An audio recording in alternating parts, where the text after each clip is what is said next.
that lies at the root of what makes buying or renting a home, the single largest line item in most families' budgets, so wildly unaffordable to too many Americans today. We know how to solve the problem. We need to build more housing. And not just more housing, but more of every kind of housing. Housing for seniors, housing for people with disabilities, housing for veterans, housing for families with children, housing for single people, housing for first-time buyers, and on and on. That undoubtedly will require new housing development and construction, and I believe we need serious federal dollars to help make this happen. But there are also things that we can do to make the most of the construction that we already have. For example, towns all across this country are taking a look at their unused non-residential properties like office space or long-abandoned public buildings to see if those spaces could better be used to serve their communities as housing. Dr. Schutz, you have extensive experience studying the housing market.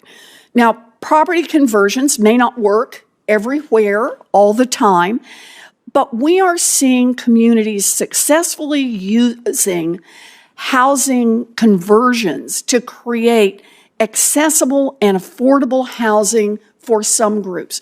Are you seeing this as a way to produce more housing for older Americans, for people with disabilities, and for other groups? Absolutely. Conversion of non-residential buildings to housing can add substantial amounts of housing. If we look at cities like Los Angeles, for instance, the downtown converted a lot of empty office buildings, and they work really well for accessible units because they're already tall buildings equipped with elevators, so they can work really well in some contexts. Yeah.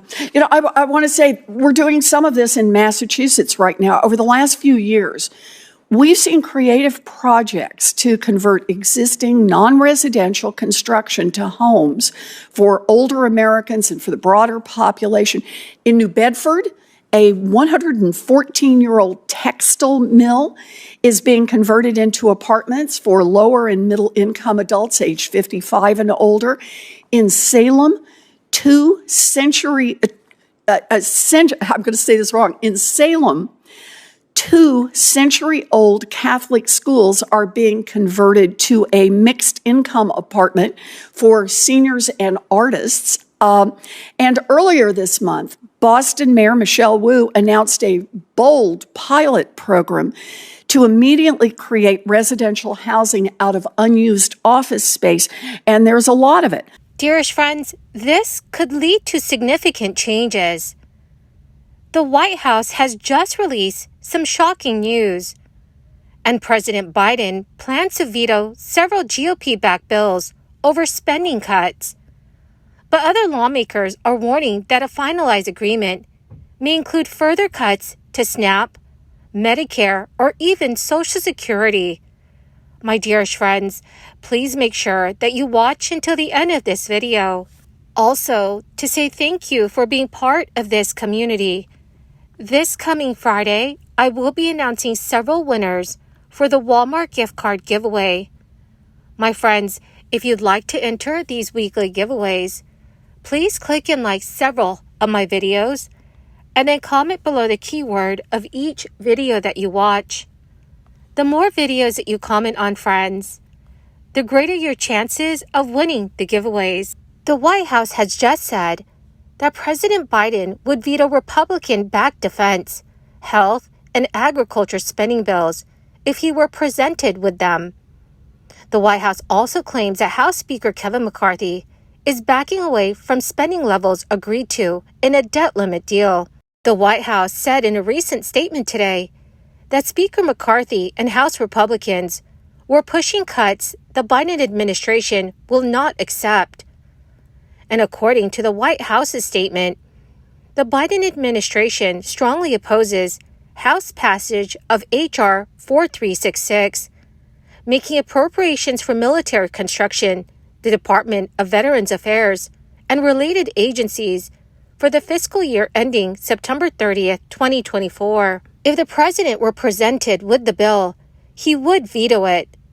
On a separate agriculture and health spending bill, which Biden also threatens to veto, The White House said the legislation included provisions that would have devastating consequences. This includes cutting access to cutting climate change initiatives. And just last month, the Democratic president signed a bipartisan deal after excruciating negotiations with Kevin McCarthy that narrowly averted a crisis that threatened to send the United States into an unprecedented default and economic crisis. This year's bipartisan debt ceiling deal keeps fiscal 2024 spending flat at this year's levels, allowing a 1% increase for fiscal 2025. The nonpartisan Congressional Budget Office says that the deal will cut deficits by $1.5 trillion over a decade from its current law baseline forecasts. The deal was approved by 149 House Republicans, a strong party majority, along with 165 Democrats. 46 Democrats, mostly progressives, spoke out against the deal, stating it enforced stringent work requirements on poor families who receive food assistance or monetary aid and others who face obstacles to getting employment. The Biden administration's latest crackdown on home appliances, specifically water heaters, would also take effect in 2029. This will occur if the regulatory proposal is enacted. White House Press Secretary Karine Jean-Pierre acknowledged today that the president was going after home appliances. She said, if and when it is enacted, it's going to help save consumers about $11 billion a year. The proposed standards would force less energy efficient, but cheaper, water heaters off the market. Under the rule, the federal government would require higher efficiency water heaters. Non-condensing gas-fired water heaters are far cheaper and smaller, meaning they come with lower installation costs and are more accessible to Americans of all income levels. Under the rule, the federal government would require higher efficiency for water heaters, although non-condensing gas-fired water heaters are far cheaper and smaller, meaning they come with lower installation costs and are more accessible to Americans of all income levels.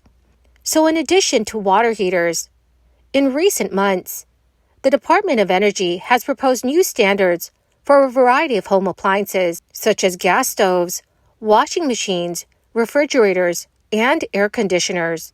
So, dear friends, what are your thoughts about the Biden administration trying to make changes to home appliances? Please let me know what your thoughts are in the comment section below. As bipartisan lawmakers look for a compromise on provisions to speed up the build-out of the nation's infrastructure, Senate Majority Leader Chuck Schumer is hoping that a federal agency may be able to carry out some of the changes that his party supports. Chuck Schumer asked a panel of energy regulators to take up the rules that aim to bolster the nation's power lines. He specifically pushed for the Federal Energy Regulatory Commission to finalize a strong rule concerning planning and cost allocation for power lines. Chuck Schumer also wants to give the federal government more authority to approve new power lines. In recent talks, Democrats have been pushing for more and better connected power lines, which are necessary to get more renewable energy onto the grid. Meanwhile, Republicans are looking to make it more difficult for opponents to challenge projects once they have been approved, preventing states from blocking projects that run through waters and generally bolstering fossil fuels. While a few GOP-favored reforms passed in a bill that raise the debt ceiling, it is not clear whether or when a larger package may come together, although both sides have insisted that they do more through a compromise package. Well, my beautiful and greatest friends, that is the end of my daily stimulus update video for this Monday. My dear friends, thank you so much for being here and for being part of this community. This coming Friday and every Friday, I will be announcing winners for the Walmart gift card giveaway. My friends, if you'd like to enter these weekly giveaways, please click and like several of my videos and then comment below the keyword of each video that you watch. The more videos that you watch and then comment on, friends, the greater your chances of winning the giveaways. Thank you and have a wonderful and very blessed week.